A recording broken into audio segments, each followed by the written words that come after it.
let's go. That's what I was saying about obstruction.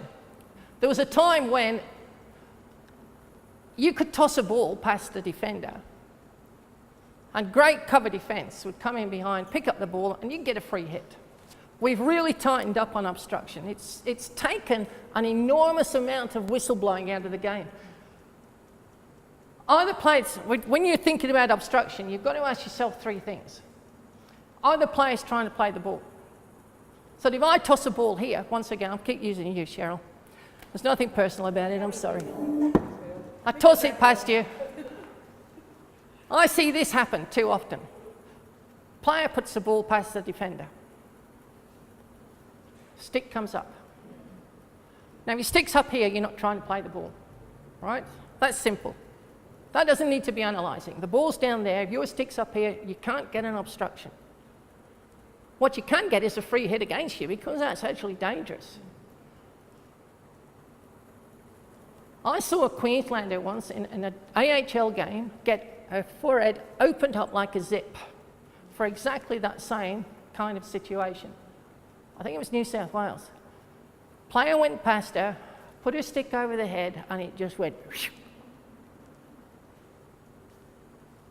Don't give people an obstruction. Don't give them a free hit. And what's so stupid is that most of the time they would have got a free hit. They were being obstructed. But because the stick's up here, they're not trying to play the ball. If they'd kept it down here, they probably would have got a free hit.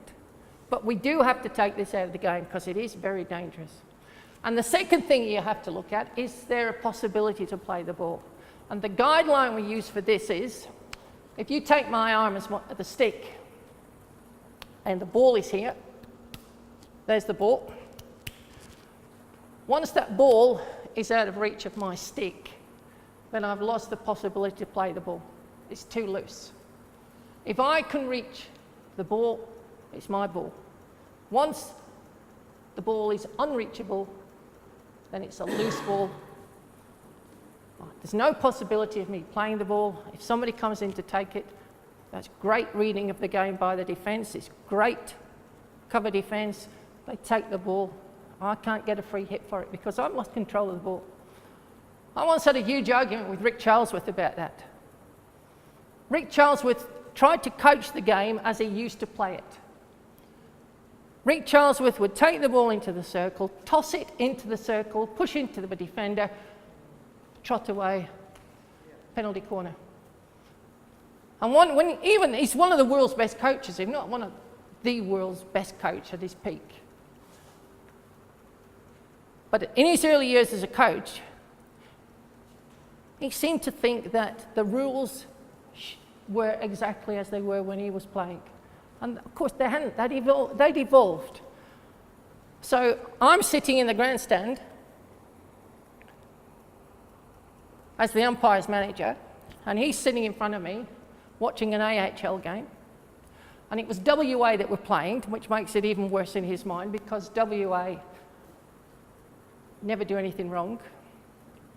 And this WA player tossed the ball exactly as I just described it. Opposing player came in and took it away, and he turned to me and said, "Why is that not obstruction?" I said, "Because it's out of reach of her stick. She's lost control of it." So there was a ding-dong. It was on. That's exactly the way that he used to play the game. He just hadn't caught up with it. Later on, when he started winning gold medals and so on, he did change, and he caught up with umpiring interpretations. And the third one, and to me, this is what real obstruction is.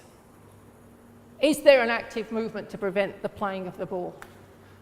Here's Cheryl taking the ball down. She's got great skill. You wouldn't think so. But she's got great skill. She's as fast as hell. She comes up, she puts the ball past me, open space. She knows that there's nobody there. All she has to do is put the ball into space behind me. I know that it's into space. I know that there's no way I can turn and keep up with her because she's like grease lightning. As she comes down, I make an active movement to block her. That's obstruction. To me, that's a classic obstruction, and it's the easiest one to pick. Using the body to block someone's run. That's the classic obstruction. So those are the three things that you have to think about, the three criteria. when you're thinking about whether or not to play the obstruction. There was a time when I